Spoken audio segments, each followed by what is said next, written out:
Assalamualaikum bro, balik lagi sama admin cerita seru. Jadi pada video kali ini kita akan melanjutkan alur cerita Daywalker yang telah masuk pada part ke-7. Jadi tanpa basa-basi lagi kita gas ke videonya.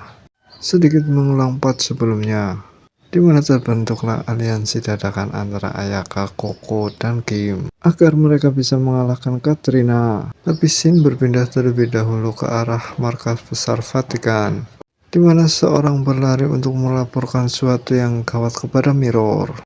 Di sana dia berkata, "Nona Mirror, kita punya masalah besar. Sejumlah besar vampir telah menyerang hotel." Tentu saja mendengar kabar berita buruk itu membuat Mirror sangat terkejut. Dan scene kembali berpindah pada aliansi Kim yang menghadapi Katrina. Kim terlihat melesat maju untuk menyerang musuhnya. Begitu juga dengan Katrina yang menggunakan ular-ularnya untuk menyerang Kim. Kim mengingat informasi yang diberikan oleh Ayaka. Jika tergigit atau menghirup asap beracunnya, maka tubuh musuhnya akan lumpuh. Atau bisa saja kau akan dikendalikan saat tubuhmu menjadi kaku. Tapi untungnya awan racunnya tidak bertahan lama. Jadi satu-satunya cara untuk bisa mengalahkan Katrina, mereka harus bisa menutup jarak. Tetapi sekarang yang menjadi masalah untuk Kim adalah serangan dari ular-ular milik Katrina itu tidak ada habisnya. Semakin Kim menebas ular-ular milik Katrina, maka ular-ular itu akan terus bertambah. Di dalam pertarungan, Kim terus saja memikirkan bagaimana cara agar bisa mengatasi ular-ular ini.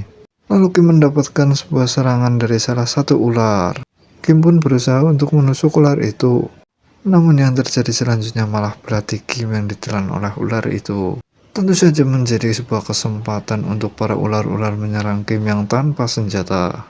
Serangan dadakan seperti itu tentulah sangat mengejutkan bagi Kim. Tapi di sana Ayaka langsung berlari cepat ke hadapan Kim lalu menebas seluruh ular yang menyerang Kim. Sambil melemparkan salah satu pedangnya, Ayaka berkata kepada Kim, "Sadarlah, apa kau akan mati hanya dengan kehilangan pedangmu?" Dia menggunakan darah untuk mengaktifkan kemampuannya. Jadi semua ular ini tidak akan bisa terus bertambah. Kim pun menerima pedang Ayaka sambil mendengarkan penjelasannya. Ayaka memikirkan kalau Katrina itu hanya ingin menguras stamina milik mereka. Maka dari itu aku akan berurusan dengan ular-ular itu. Sementara itu kau harus mengurus Koko. Mendengar itu Kim langsung setuju dan akan melakukan apa yang diperintahkan oleh Ayaka. Kim kemudian mendekati tubuh Koko yang sudah tidak berdaya. Di sana Kim meminta Koko agar mendengarkannya secara baik-baik. "Koko, ini adalah aliansi sementara. Setelah kau menyembuhkan diri dengan darahku, aku harap kau mau membantu aku dan temanmu." Setelahnya Kim memberikan cairan merahnya kepada Koko. Dan Koko pun terus meminum cairan merah milik Kim. Dan hanya dalam beberapa detik saja, tubuh Koko kembali pulih. Tetapi apa yang dilakukan Koko selanjutnya sangat mengejutkan bagi Kim. Di mana Koko malah menghajar dagu milik Kim. Kim pun terjatuh dan disusul oleh Koko yang melompat ke atas tubuhnya. Melihat itu tentulah membuat Kim heran. Apa dia ini dikendalikan? Padahal aku sudah menyembuhkannya menggunakan cairan merahku. Tetapi dengan senyuman cerianya, Koko mulai memanggil Ayaka. "Ayaka, aku mendapatkan dia." Ayaka yang sedang bertarung melawan ular-ular milik Katrina.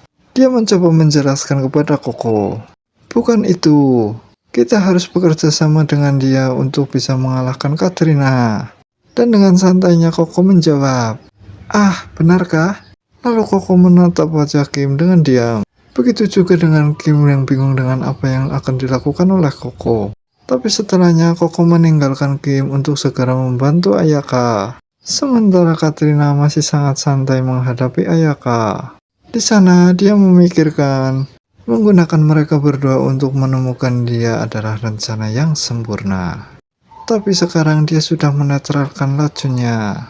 Bahkan dia menyembuhkan mereka berdua, lalu mengubah mereka menjadi rekannya. Sudah aku duga. Aku harus segera mendapatkan Kim So-hyuk. Katrina mengatakan itu sambil menjulurkan lidahnya. Sementara Kim, Koko, dan Ayaka secara perlahan-lahan, langkah demi langkah mereka terus memperpendek jarak antara mereka dan Katrina. Tapi Katrina masih terlihat sangat santai menghadapi mereka bertiga. Dia lalu mengeluarkan ularnya dan menyemburkan begitu banyak racun. Hanya dalam beberapa detik saja seluruh ruangan itu langsung dipenuhi oleh asap racun. Kim kemudian memperingatkan Koko dan Ayaka untuk berhati-hati kepada racunnya. Dia juga meminta agar Ayaka dan Koko menahan napas, serta harus berada di dekatnya. Di sana Ayaka berkata, awan beracun itu akan segera hilang.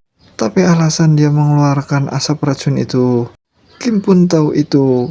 Ya, dia berencana untuk menghabisi seseorang. Sejenak Kim berpikir, tidak mungkin dia yang menjadi targetnya. Apakah itu Ayaka yang gesit? Atau mungkin orang yang bertarung sendirian dan mengandalkan Ayaka? Dan apa yang dikhawatirkan oleh Kim pun benar-benar terjadi. Di mana target yang diincar oleh Katrina adalah Koko.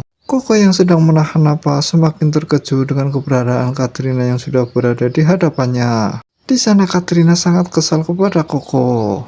Berani-beraninya kau menyentuh tubuhku. Aku akan menghabisimu lebih dulu. Segerombolan ular pun langsung digunakan Katrina untuk menyerang Koko. Tapi di sana Ayaka langsung melesat dan melindungi Koko dari serangan Katrina. Dia pun sampai harus merelakan tubuhnya terkena serangan darinya. Tentu tindakan dari Ayaka membuat Koko sangat terkejut sekaligus khawatir.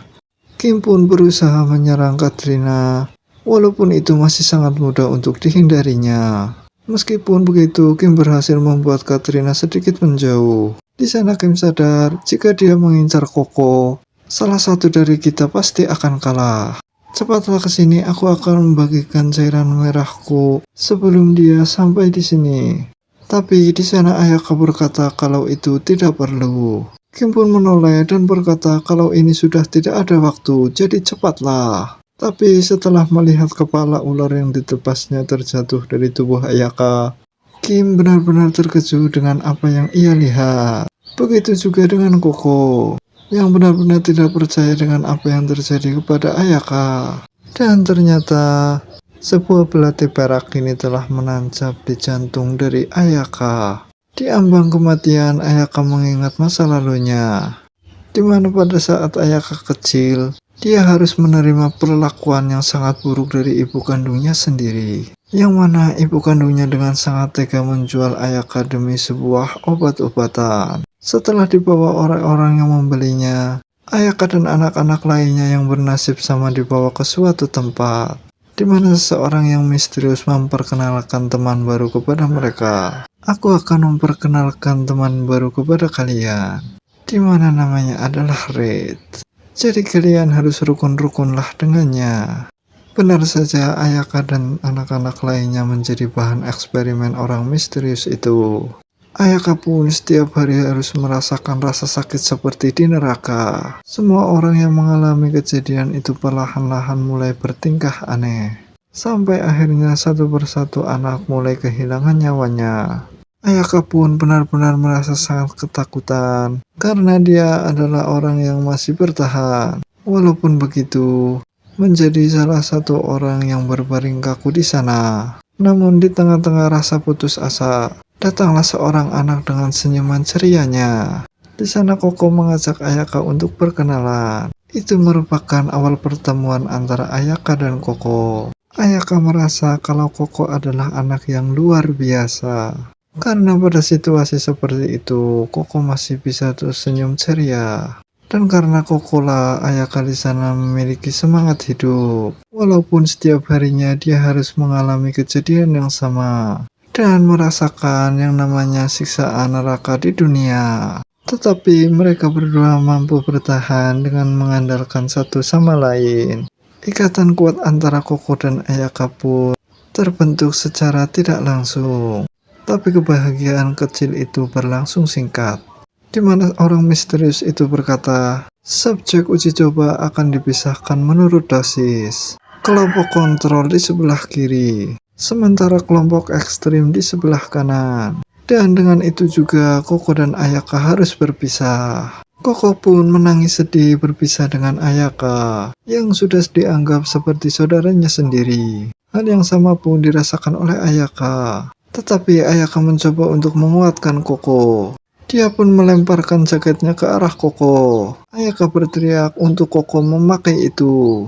Dan Ayaka juga berjanji akan menemuinya lagi. Mendengar janji dari Ayaka membuat Koko sejenak terdiam. Tapi setelahnya Koko tersenyum sambil memakai jaket yang diberikan oleh Ayaka. Dan beberapa tahun pun telah berlalu. Kini terlihat Ayaka yang dipindahkan ke suatu tempat. Tapi Ayaka sangat terkejut melihat seseorang yang sudah lebih dulu ada di sana. Benar saja orang itu adalah Koko.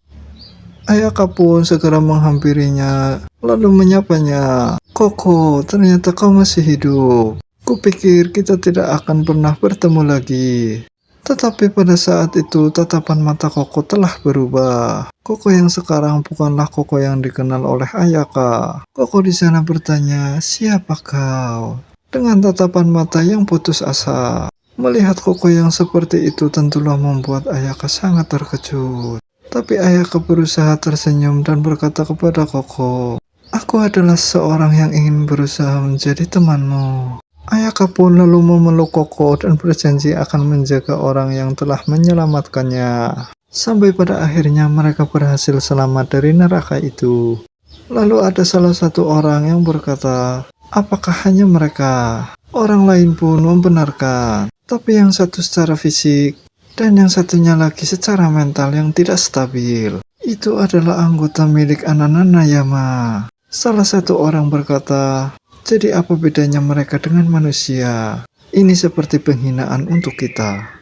Orang lainnya pun mengusulkan untuk menghabisi mereka berdua.